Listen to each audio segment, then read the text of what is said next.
We've got lots of questions coming in about 1099 workers. So if you're a small business with contract employees, can you still get the PPP loan? Contract employees, if you're the PPP loan calculation only includes W-2 employees, meaning that they're paid, taxes are taken out. So if a company has employees that are paid on a 1099 contract basis, those employees are not allowed to be included in the calculation. However, those employees themselves, the contractors who are paid by, they generally receive a 1099 form at the end of the year. They can file for a PPP loan themselves as a self-employed individual, and they can get their own PPP loan based on their 1099 income. Okay, we did have a question that came in about that someone was actually on the portal, and it said that they're, a sole entrepreneur. They don't take a salary. They have an S Corp. Instead, claim the revenue of the corporation on a 1040 as income. What program can they use to be able to apply for the stimulus, for the PPP? Well, so for folks that are in that scenario, it really depends on how they file their taxes.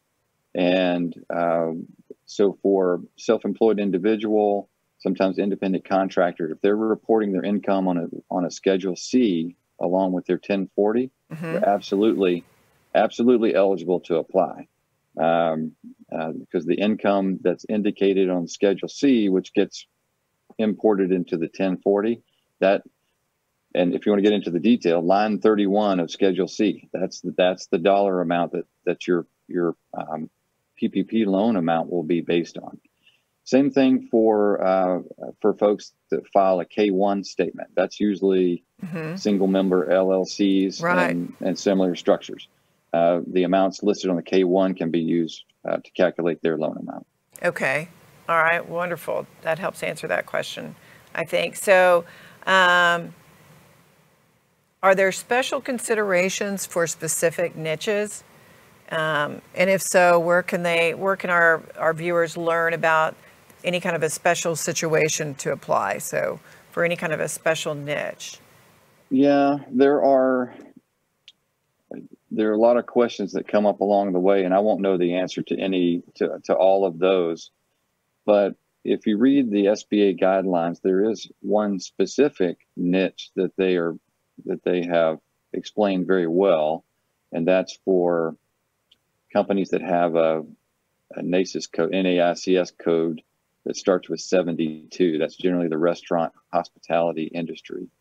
There's some allowances there for companies that are in those industries to actually their loan amount is calculated on a 3.5 times their monthly payroll versus 2.5, which is for all others.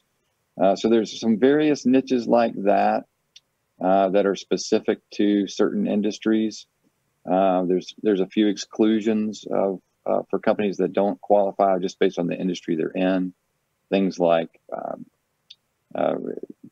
companies that lobby the government and things like that. So there are some interesting small components like that. But on the whole, the general requirements fit the majority of small businesses in the United States. Okay, that's really interesting.